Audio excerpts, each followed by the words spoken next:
वकील बहू। जनक पेशे से एक बहुत अच्छी वकील थी, लेकिन कहते हैं ना, बहू कितनी भी बड़ी तोप क्यों ना हो, सास के सामने तो भीगी बिल्ली ही होती है। अरे जनक, क्या बात है। आज रोटी नहीं मिली अभी तक। ये तेरा कोर्ट नहीं है जो आज फैसला ना हुआ तो कल की तारीख मिल जाए। रोटी तो रोज वक्त में चाहिए। हाँ। माँ जी, रोटी तो कब की बन गई। मैंने आपको कहा तो खाना खाने के लिए, आपने शायद सुना नहीं होगा। ओहो हो, जज नहीं हूं मैं तेरे कोर्ट की, सास हूं सास। कोई दलील फालतू की मत देना यहाँ। बहुत जानती हूं मैं इन वकीलों को। अपनी बात ऊपर रखने के लिए झूठ बोलने में जरा भी नहीं सोचते। तभी वहां जनक के ससुर आ जाते हैं। अरे भाग्यवान, क्यों बेचारी के काम को कोसती रहती है हमेशा। मैं भी तो था वहां जब ये आई थी तुझे रोटी खाने को बुलाने के लिए। सास को तो अब गुस्सा आ जाता है कि कैसे किसी ने बहू की साइड ले ली। अरे वाह जी वाह। वो तो मैं जानती थी कि कोई ना कोई गवाह तो ये पेश कर ही देगी। पर मैं तो अब सीधा खाना खाकर सोने जाऊंगी। मुझे आदत नहीं है किसी से बहसा बहसी करने की। पता नहीं कैसे ये वकील इतना दिमाग लगाकर खुद तो झूठ बोलते ही हैं, साथ में झूठे गवाह भी ले आते हैं। जनक को सास के ताने सुनने की अब आदत सी पड़ जाती है। एक दिन जनक वकील की ड्रेस पर काला कोट पहनकर कोर्ट के लिए निकल ही रही होती है कि अरे कहाँ चली काला कौवा बनकर। टोक दिया ना। अब कोर्ट तो वकील वाली ड्रेस पहनकर ही जाऊंगी ना। वाह भाई वाह, दामिनी तो मैंने भी देखी है। सन्नी पाजी ने ऐसा ही कोट पहना था और कहा था कि तारीख पर तारीख, तारीख पर तारीख। मतलब कि कोई बात करनी है तो बोलिए, वरना वक्त नहीं है मेरे पास खराब करने के लिए। अरे पता नहीं तुझ में क्या देखा मेरे बेटे ने, सारा दिन वकीलों वाली बहस करती है, भोली भाली सास के साथ।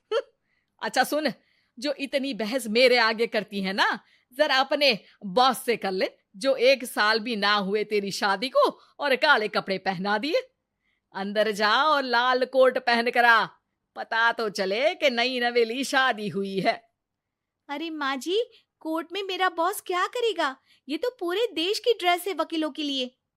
लेकिन सास तो ठहरी सास। अच्छा, तो कोई जरूरत नहीं है 2-4 साल कोर्ट जाने की। शादी थोड़ी पुरानी हो जाए तब इजाजत दे दूंगी मैं तुझे काले कपड़े पहनने की।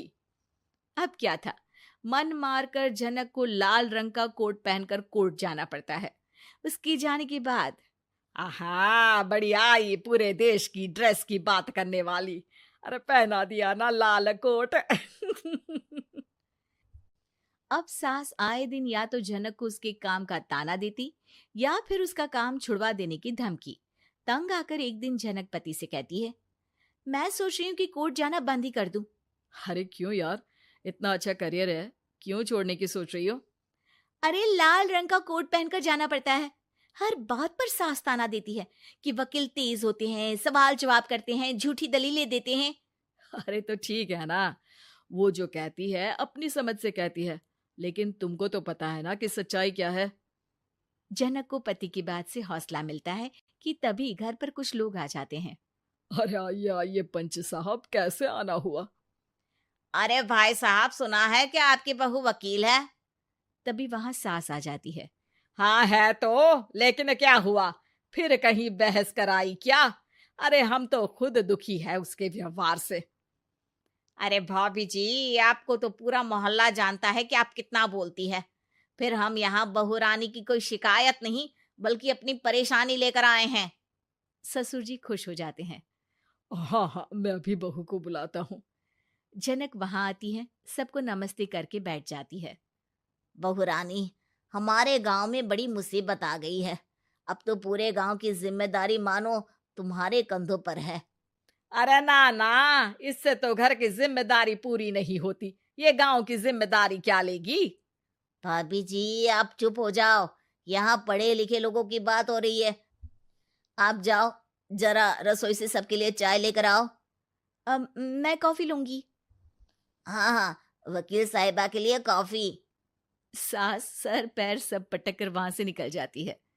बहू, गांव में पानी नहीं आ रहा है, पड़ोसी राज्य ने हमारा पानी रोक रखा है। इसका मामला तो बड़े कोर्ट में चलेगा पंच जी, लेकिन ऐसा क्यों? वो राज्य हम लोगों से पानी के पैसे मांग रहा है। अब आधे गांव में पानी की सप्लाई खत्म हो गई है बहुरानी। अच्छा पंच साहब, बात गांव की है तो मैं जरूर केस लड़ूंगी। यहाँ एक बार फिर सास की एंट्री हो जाती है। अरे वाह जी वाह, ये काम करवा लो, आप हमारी बहू से बहुत अच्छा करती है। मैं हूं सीधी सादी सास। इस लड़की ने कैसे लड़ लड़ कर मुझे साइड कर रखा है, ये तो अब आपको पता चल ही जाएगा। अरे भाभी जी, आपकी आवाज तो पूरे गांव को सुनाई पड़ती है जब आप बहू रानी को सुंदर वचन सुना रही होती हैं। अरे वकील बहू मिली है, फक्र करो फक्र। हाँ जी हाँ, सारी फकर तो हम लोग ही करें। खैर, अब जो केस लड़ेगी और पानी गांव में आ जाता है तो पंच साहब लिख कर देना होगा कि हैंड पाइप में सबसे पहले मेरी बाल्टी और घड़ा भरेगा। अरे फिर तो हम बहू रानी के नाम पर घर पर ही सप्लाई दे देंगे, लेकिन ये इतना आसान नहीं है। बहू, गांव के पास अभी वकील करने की भी पैसे नहीं है तो। अरे पंच साहब, ये मेरे गांव का मामला है, मैं आपसे एक भी पैसा नहीं लूंगी। सास को बहू की बात पर गुस्सा आ जाता है, लेकिन सबके जाने के बाद झनक मन लगाकर गांव की परेशानियों को दूर करने में लग जाती है। और वो दिन भी आता है कि झनक केस जीत जाती है।